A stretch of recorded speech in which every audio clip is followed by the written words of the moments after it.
பைபிளின் மிக முக்கியமான நிகழ்வுகளில் நாய்கள் மறைக்கப்பட்ட ஒரு பங்கு வகித்தன என்று சொன்னால் நீங்கள் நம்புவீர்களா? பார்வோனின் எகிப்திலிருந்து எருசலேமின் தெருக்கள் வரை, பண்டைய நாய்களின் கல்லறைகளில் இருந்து இயேசு கிறிஸ்துவின் வார்த்தைகள் வரை, இந்த மறைக்கப்பட்ட வரலாறு பைபிளை நீங்கள் வாசிக்கும் பார்வையை மாற்றக்கூடும். Racing my own thoughts into the silence, seeking the guidance I forgot. It's somewhere lost, lost to the cages, cages of இன்னைக்கு நீங்க ஒருத்தரை பார்த்து, அதாவது சும்மா செல்லமா நாய் அப்படின்னு கூப்பிட்டா ஒருவேளை அவங்க அதை விசுவாசத்தோட அடையாளமாவோ இல்ல ஒரு பாசமான வார்த்தையாவோ கூட எடுத்துக்க வாய்ப்பு இருக்கு. ஆனா இதே ஒரு 3000 வருஷத்துக்கு முன்னாடி, ஆமா 3000 வருஷத்துக்கு முன்னாடி பண்டைய இஸ்ரவேல் வீதிகள்ல நின்னு ஒருத்தரை பார்த்து அப்படி சொல்லியிருந்தா அது ஒரு மிகப்பெரிய கொலை குற்றத்தை விட மோசமான அவமானமா கருதப்பட்டிருக்கும். கரெக்ட். அதுதான் இன்னைக்கு நம்ம தேடலோட மையமே. அதாவது இன்னைக்கு நம்ம வீட்டுல பஞ்சு மெத்தையில தூங்குற உலகின் மிக விசுவாசமான ஒரு விலங்கு ஏன் ஒரு காலகட்டத்துல கொடூரமான அரக்கனா அசுத்தத்தின் உச்சகட்டமா பார்க்கப்பட்டுச்சு? என்னன்னா இந்த முரண்பாட்டோட வேர்களை தேடிதான் இன்னைக்கு நம்ம இந்த ஆழமான தேடல்ல பயணிக்க போறோம். பல தொல்லியல் சான்றுகள், வரலாற்று ஆவணங்கள், அப்புறம் குறிப்பா இஸ்ரேலோட அஷ்கெலோன் பகுதியில் கண்டுபிடிக்கப்பட்ட ஒரு பிரம்மாண்டமான நாய் கல்லறை, இது எல்லாமே எப்படி இந்த வரலாற்றை புரட்டி போடுதுன்னு நம்ம பார்க்கலாம். ஆமா, இந்த ஆவணங்கள் எல்லாமே வரலாற்று ரீதியாகவும் இலக்கிய ரீதியாகவும் ஆய்வாளர்களால எப்படி அணுகப்படுது அப்படிங்கிறத எந்தவித சார்பும் இல்லாம நம்ம புரிஞ்சுக்க முயற்சி பண்ணுவோம். ஏன்னா அறிவியல்ல நாய்கள் மனிதனுக்கு மிகப்பெரிய வரப்பிரசாதமா இருக்கும்போது இந்த பண்டைய பைபிள் நூல்கள்ல மட்டும் அது ஏன் அசுத்தமா சித்தரிக்கப்படணும்? இந்த இடைவெளியை நம்ம எப்படி புரிஞ்சுக்கிறது? இதை புரிஞ்சுக்க நம்ம முதல்ல அறிவியலையும் பரிணாம வளர்ச்சியும் கொஞ்சம் உற்று நோக்க வேண்டியிருக்கு. இப்ப பாத்தீங்கன்னா நேச்சர், சயின்ஸ் இந்த மாதிரியான முதன்மை ஆய்வு இதழ்கள் மிக தெளிவான ஒரு காலக்கோட்டை முன்வைக்கிறாங்க. அதாவது மனிதன் விவசாயம் செய்ய ஆரம்பிக்கிறதுக்கு முன்னாடியேவா? கண்டிப்பா. மனிதன் விவசாயம் செய்ய தொடங்குறதுக்கு பல 1000 வருஷங்களுக்கு முன்னாடியே, அதாவது சுமார் 15,000 முதல் 30,000 வருஷங்களுக்கு முன்னாடியே சாம்பல் ஓநாய்கள்ல இருந்து, அதாவது கிரே உல்ஸ்ல இருந்து நாய்கள் பரிணாமம் அடைஞ்சு மனிதர்களால பழக்கப்படுத்தப்பட்டுருச்சு. ஒரு நிமிஷம், 30,000 வருஷங்களா? அப்போ நாகரிகம், மொழி, மதம் இது எதையுமே மனுஷன் உருவாக்குறதுக்கு முன்னாடியே அவனுக்கு ஒரு நண்பன் கிடைச்சிட்டான். ஆனா எந்த திறனை பார்த்து மனிதன் இந்த விலங்கை தன் கூட்டத்துக்குள்ள அனுமதிச்சான்? அந்த ரகசியம் நாய்களோட மூக்குல தான் இருக்கு. நாய்களுக்கு சுமார் 300 மில்லியன் வாசனை உணர்வு செல்கள் இருக்கு. மனிதனோட ஒப்பிடும்போது இது 10,000 முதல் 1,00,000 மடங்கு அதிகமான வாசனை திறன். அடா, 1,00,000 மடங்கு அதிகமா? ஆமா, இந்த அதீத திறன் மூலமா தான் இருட்டுல வர்ற ஆபத்துகளை முன்கூட்டியே மனிதனுக்கு எச்சரிக்கவும் தங்களை விட பல மடங்கு பெரிய விலங்குகளை வேட்டையாடவும் அது உதவிச்சு. இன்னைக்கு நம்ம நோய்களை கண்டுபிடிக்கவும் வெடிகுண்டுகளை மோப்பம் பிடிக்கவும் நாய்களை எப்படி பயன்படுத்துறோமோ அதே மாதிரி பண்டைய காலத்துல மனிதனோட பிழைப்புக்கு அது ஒரு கேடயமா இருந்திருக்கு. சரி, அறிவியல் ரீதியா நாய்கள் இவ்வளவு பேர்தவியா இருந்திருக்கு, அன்றாட வாழ்வுல அதோட தேவை இவ்வளவு பெருசா இருந்திருக்குன்னா பண்டைய சமூகங்கள் எல்லாத்துலயுமே அது கொண்டாடப்பட்டிருக்கணுமே. குறிப்பா மத்திய கிழக்கு பகுதிகள்ல எல்லாம் எல்லாரும் நாய்களை ஒரே மாதிரி தான் நடத்தினாங்களா? இல்ல, அங்கதான் அந்த கலாச்சார முரண்பாடே ஆரம்பிக்குது. இப்ப அண்டை நாடான எகிப்து எடுத்துக்குவோம். பண்டைய எகிப்தியர்கள் நாய்களை வேட்டைக்கும் காவல் பணிகளுக்கும் இராணுவத்திலையும் பயன்படுத்தினாங்க. ஆனா அதோட அவங்க நிக்கல. ஆமா, அவங்க அதை ஆன்மீகத்தோட உச்சிக்கே கொண்டு போனாங்க இல்லையா? நிச்சயமா. மரணம் மற்றும் பாதாள உலகத்தோட கடவுளா அவங்க வழிபட்ட அனுபிஸ் அப்படிங்கிற தெய்வத்தோட தலையே ஒரு நாய் இல்லைன்னா ஒரு நரியோட தோற்றத்துலனா அமைக்கப்பட்டிருக்கும். எகிப்தியர்கள் தங்கள் நாய்கள் இறந்தா அதை மம்மியாக்கி ரொம்ப மரியாதையோடு புதைச்சாங்க. அந்த அளவுக்கு நாய்கள் அங்க புனிதமா பார்க்கப்பட்டுச்சு. ஓஹோ, எகிப்துல நாய்கள் கடவுள்கள். ஆனா அங்கிருந்து கிளம்பி கானானுக்கும் இஸ்ரவேலுக்கும் வந்தா நிலைமை அப்படியே நேர்மாறா இருக்கே. நம்ம வீட்டுல தூங்குற நாய்களை நம்ம குழந்தைங்க மாதிரி பாத்துக்கிறோம்.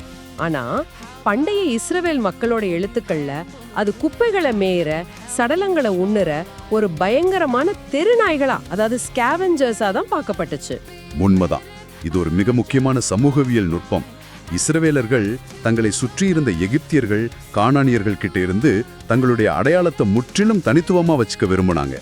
எகிப்தியர்கள் நாய்களை தெய்வமா வழிபடுறாங்கன்னா இஸ்ரவேல் சமுதாயத்தோட தலைவர்களும் எழுத்தாளர்களும் அதை வன்மையா எதிர்க்க வேண்டியிருந்தது. ஆமா, தங்கள் மக்கள் அந்த அந்நிய வழிபாட்டு முறைக்குள்ள போயிடக்கூடாதுங்கிறதுக்காக அவங்க தங்கள் மத நூல்கள்ல நாய்களை வேணும்னே மிக கீழ்த்தரமா அசுத்தத்தோட அடையாளமா பதிவு செஞ்சிருக்கலான்னு பல வரலாற்று ஆய்வாளர்கள் சொல்றாங்க. இது நான் ஒரு நவீன உதாரணத்தோட ஒப்பிட்டு பார்க்கலான்னு நினைக்கிறேன். சொல்லுங்க, அது என்ன உதாரணம்? அதாவது இன்றைய காலகட்டத்துல ஒரு பிரபலத்தோட சோஷியல் மீடியா பேஜை பார்க்குற மாதிரி இதை வச்சுக்கலாமா? அந்த பிரபலத்தோட சோஷியல் மீடியால பார்த்தா அவர் தினமும் காலையில எழுந்து யோகா பண்றாரு, ஆரோக்கியமான உணவை மட்டுமே சாப்பிடுறாருன்னு ஒரு பிம்பம் கட்டமைக்கப்பட்டிருக்கும். அது அவரோட தனித்துவமான பிராண்ட். கரெக்ட்.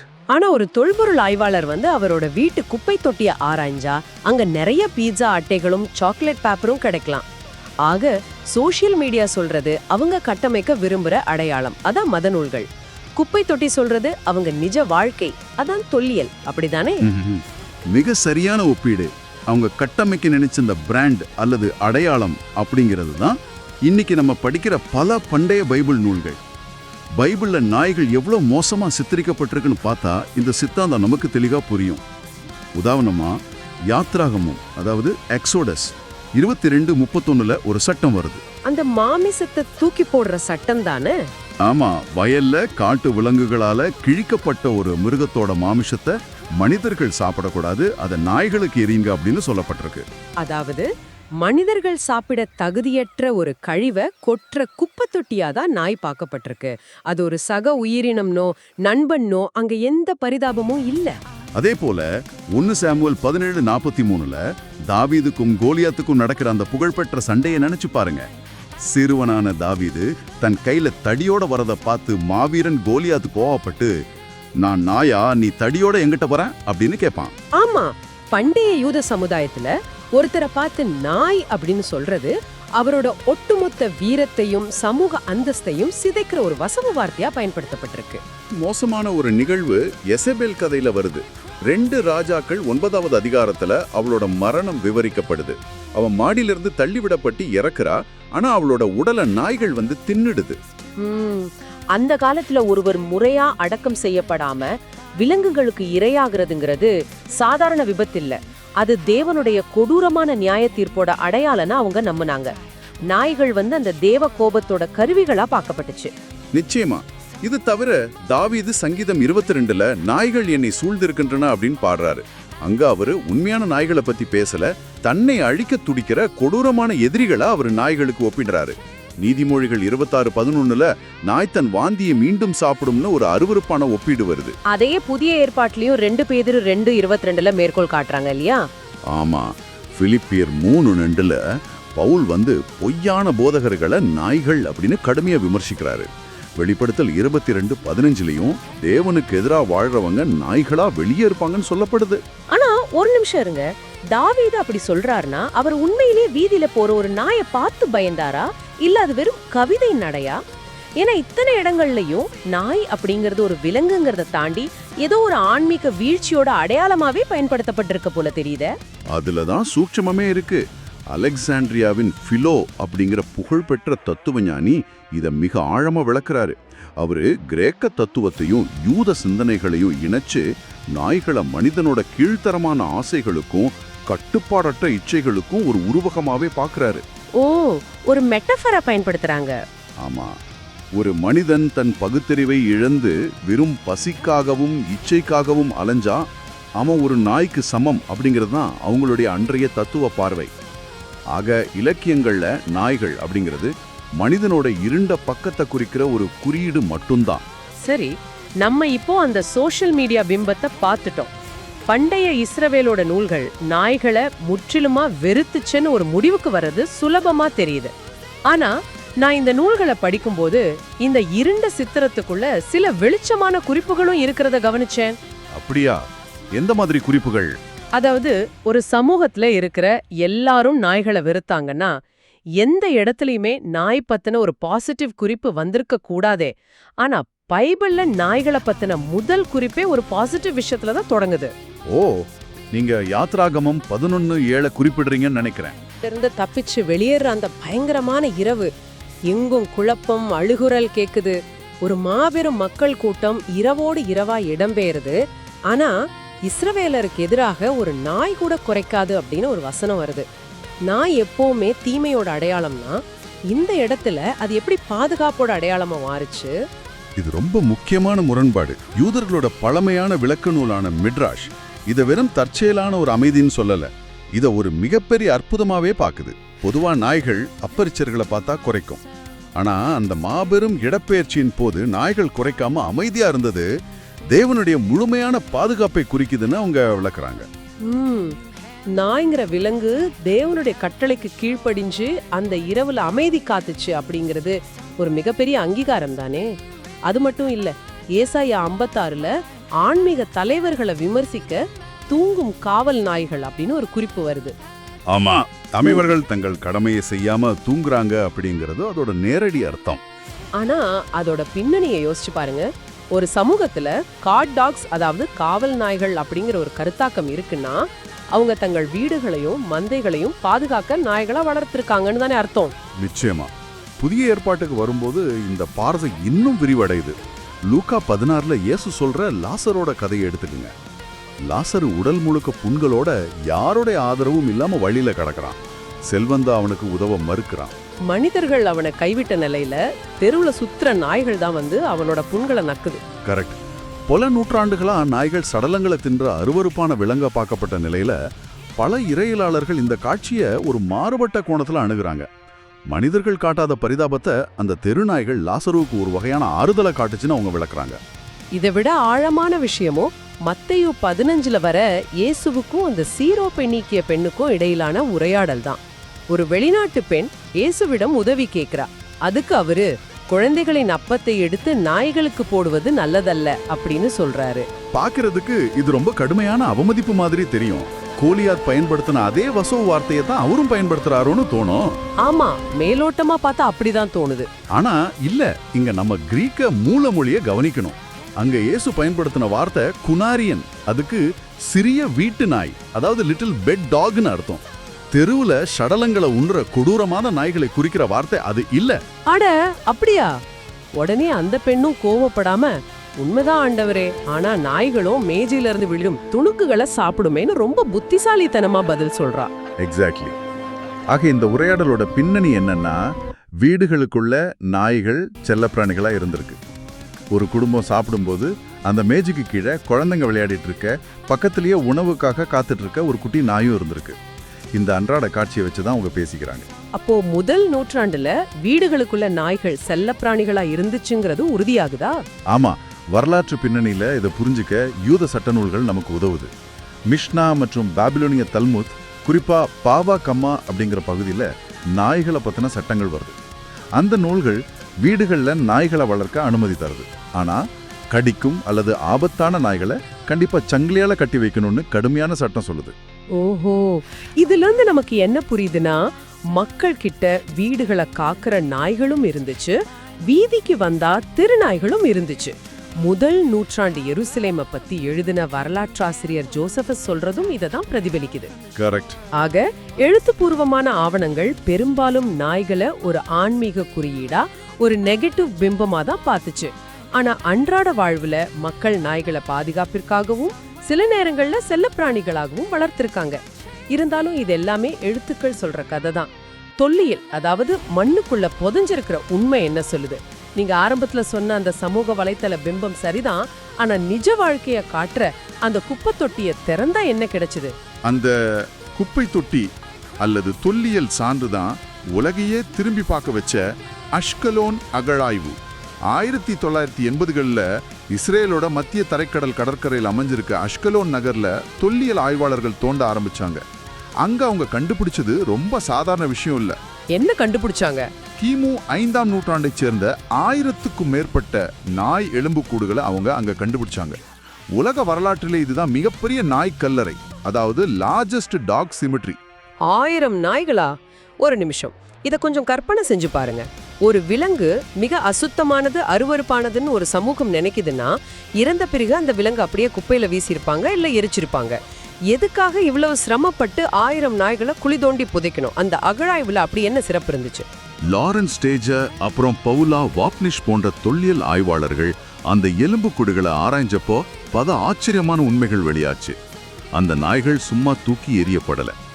ஒவ்வொரு நாயும் தனித்தனி குழிகள்ல மிக கவனமா அதோட வால்கள் உடலோடு சுருட்டி வைக்கப்பட்ட நிலையில தூங்குற மாதிரி மரியாதையோடு அடக்கம் செய்யப்பட்டிருந்துச்சு. அட, வாள்களை சுருட்டி வச்சு முறையா அடக்கம் பண்ணிருக்காங்களா? ஆமா, அதுல பிறந்து சில நாட்களே ஆன குட்டிகள்ல இருந்து வயதான நாய்கள் வரை இருந்துச்சு. எந்த ஒரு எலும்புலையும் வெட்டப்பட்ட தழும்புகளோ இறைச்சிக்காக கொல்லப்பட்டதற்கான அறிகுறிகளோ இல்லவே இல்லை. அவையெல்லாம் இயற்கையா இருந்து மனிதர்களால முறையா அடக்கம் செய்யப்பட்டிருக்கு. இத ஒரு பெரிய கண்ணோட்டத்துல பார்த்தோம்னா, நாய்ங்கிறது வெறும் அசுத்தமான தெருவிலங்கு அப்படிங்கிற அந்த எழுத்துப்பூர்வமான வாதம் இங்க சுக்கு நூறா உடைஞ்சு போகுது. அஷ்கெலோன் மட்டும் இல்லாம தெல்ஹாசோர், தெல்மெகிதோ, அப்புறம் இரும்பு கால எருசலேம் அகழாய்வுகள்லயும் இப்படிப்பட்ட நாய் எலும்புகள் முறையா அடக்கம் செய்யப்பட்ட நிலையில கிடைச்சிருக்குன்னு இஸ்ரேல் ஃபின்கெல்ஸ்டேன் போன்ற ஆய்வாளர்கள் சொல்றாங்களே. ஆமா, சொல்றாங்க. அப்போ பண்டைய சமூகத்துல நிஜ வாழ்க்கையில நாய்களுக்கு மிகப்பெரிய மதிப்பும் மரியாதையும் இருந்திருக்கு இல்லையா? கண்டிப்பா. அஷ்கெலோன்ல இந்த நாய்கள் ஏன் இப்படி அடக்கம் செய்யப்பட்டுச்சு அப்படிங்கிறதுக்கு ஆராய்ச்சியாளர்கள் ஒரு சுவாரஸ்யமான கருத்து முன்வைக்கிறாங்க. அந்த காலகட்டத்துல அஷ்கெலோன் நகரம் புலீஷியர்களோட கட்டுப்பாட்டுல இருந்துச்சு. அவங்க மருத்துவ மற்றும் குணமாக்கும் சடங்குகள்ல நாய்களுக்கு ஒரு முக்கிய பங்கு கொடுத்திருக்கலாம்னு கருதப்படுது. மருத்துவ சடங்குகளா? அதாவது நாய்களை ட்ரீட்மெண்ட்டுக்கு யூஸ் பண்ணாங்களா? ஆமா, நோய்களை குணமாக்குற சிகிச்சை விலங்குகளா, அதாவது தெரப்பி அனிமல்ஸ் நாய்கள் அங்க பயன்படுத்தப்பட்டிருக்கலாம். நாய்கள் மனிதர்களோட புண்களை நக்கிறது ஒரு வகையான மருத்துவ சடங்கா பார்க்கப்பட்டிருக்கலாம். லூக்கா 16ல லாசருவோட புண்களை நாய்கள் நக்கிச்சுங்கிற குறிப்பும் இந்த அஷ்கெலோன் தொல்லியல் சான்றும் இங்க ஆச்சரியப்படும் வகையில் இணையுது பாருங்க. இது நம்பவே முடியாத ஒரு முரண்பாடு. ஒருபுறம் இலக்கியங்கள்ல மத நூல்கள்ல கடுமையான விமர்சனம், அவமதிப்பு, மறுபுறம் நிஜ வாழ்க்கையில நாய்களுக்கு இவ்ளோ பெரிய மரியாதை. அவை சிகிச்சை அளிப்பவையா, வீட்டை பாதுகாப்பவையா இருந்திருக்கு. இந்த ரெண்டு எப்படி ஒரே கோட்ல இணைச்சு பாக்குறது? இதைத்தான் ஜான் வால்டன், கெனத் கிச்சன், அப்புறம் யூத அறிஞரான நஹூம் சர்னா போன்றவங்க மிக தெளிவா விளக்குறாங்க. பைபிள் மற்றும் பிற பண்டைய நூல்கள் ஒரு குறிப்பிட்ட ஆன்மீக மற்றும் கலாச்சார எல்லையை வகுக்க நினைச்சது. மனிதனோட கீழ்ப்படியாமை, அசுத்தம், பாவநிலை ஆகியவற்றை குறிக்க நாய் ஒரு இலக்கிய கருவியா மட்டும்தான் பயன்படுத்தப்பட்டுச்சு. அதாவது ஒரு லிட்ரரி டூலா யூஸ் பண்ணிருக்காங்க. எக்ஸாக்ட்லி. ஆனா சாதாரண மக்களோட அன்றாட வாழ்வுல அவங்க நாய்களோட அறிவையும் விசுவாசத்தையும் நல்லா உணர்ந்திருந்தாங்க. வேட்டைக்காகவும் பாதுகாப்பிற்காகவும் அதை பயன்படுத்தி அதோட மேல தனிப்பட்ட அக்கறையும் அன்பும் வச்சிருந்தாங்க அப்படிங்கிறத அஷ்கெலோன் போன்ற தொல்லியல் சான்றுகள் ஆணித்தரமா நிரூபிக்குது. ஆக எழுத்துக்கள் சொல்றது ஒரு சமூகத்தோட ஆன்மீக பிம்பத்தை, ஆனா பூமிக்குள்ள புதைஞ்சிருக்கிற எலும்புகள் சொல்றது அவங்களுடைய நிஜ வாழ்க்கைய. மிகச் சரியா சொன்னீங்க. பைபிள்ல உள்ள நாய்களோட உருவம் ஒரே மாதிரியானது இல்ல. எசபேலோட உடலை தின்ற தேவ தீர்ப்பின் கருவி எப்படி ஒரு இலக்கிய உண்மையோ, அதே போல எகிப்துல இருந்து வெளியேறின இரவுல அமைதி காத்ததும் உண்மைதான். மேஜருக்கு கீழே துணுக்குகளுக்காக காத்துக்கிட்டு இருந்த அந்த குனாரியன்கள் எப்படி உண்மையோ, அதே போல அஷ்கெலோன்ல ரொம்ப மரியாதையோட அடக்கம் செய்யப்பட்ட மனிதனோட கூட்டாளிகளும் உண்மைதான். இந்த முரண்பாடு தான் வரலாற்றை இன்னும் சுவாரஸ்யமாக்குது. ஆமா, நம்ம இப்போ இந்த ஆழமான தேடலோட இறுதிக்கு வந்துட்டோம். இதுல இருந்து நீங்க, அதாவது இதை கேட்டுட்டு இருக்கிற நீங்க கத்துக்கிறது என்ன? வரலாறு அப்படிங்கிறது எப்பவுமே கருப்பு மற்றும் வெள்ளை மாதிரி தெளிவானது கிடையாது. நம்ம படிக்கிற எழுத்துப்பூர்வமான ஆவணங்கள் அது எவ்வளவு பழமையானதா இருந்தாலும் சரி, அது ஒரு சமூகத்தோட ஆன்மீக அல்லது இலக்கிய பார்வையை மட்டுமே, அதாவது அவங்க எப்படி பார்க்கப்படணும்னு விரும்பினாங்களோ அதை மட்டுமே நமக்கு காட்டலாம். உண்மைதான். ஆனா மண்ணுக்குள்ள புதைஞ்சு கிடக்கிற தொல்லியல் சான்றுகள் தான் அவங்களுடைய அன்றாட நிஜ வாழ்க்கைய அவங்க எப்படி வாழ்ந்தாங்க அப்படிங்கறத நமக்கு உணர்த்துது. இறுதியா உங்ககிட்ட ஒரு கேள்வியை விட்டுட்டு செல்ல விரும்புறேன். இன்னைக்கு சாயங்காலம் நீங்க உங்க வீட்டுக்கு சென்று சோஃபாவில் அமைதியா தூங்கிட்டு இருக்கிறவங்க நாயை பார்க்கும்போது இந்த கேள்வியை உங்களுக்குள்ளேயே கேட்டுக்கங்க. நீங்க பாக்குறது உங்க முன்னாடி இருக்கிற ஒரு சாதாரண விலங்கா, அல்லது ஆயிரக்கணக்கான வருஷங்களா மனித சமூகம் தன் சொந்த ஆசைகளையும் பயங்களையும் ஆன்மீகத்தையும் பிரதிபலிக்க பயன்படுத்தின ஒரு கலாச்சார குறியீட்டையா? நூல்கள்ல அரக்கனா வெறுத்துக்கிட்டு நிஜத்துல ஆயிரக்கணக்கில் மரியாதையோட புதைச்சாங்களே வரலாற்றுல, இப்படி எத்தனை விஷயங்களை நம்ம மேலோட்டமா படிச்சுட்டு தப்பா புரிஞ்சிருக்கோம். உற்று நோக்கினா நம்ம உறுதியா நம்புற பல வரலாற்று உண்மைகளுக்கு பின்னால அஷ்கெலோன் நாய் கல்லறை மாதிரி ஒரு மாபெரும் தொல்லியல் ஆச்சரியம் புதைஞ்சிருக்கலாம் இல்லையா? இத பத்தி நீங்க என்ன நினைக்கிறீங்க? தேடல் தொடரட்டும்.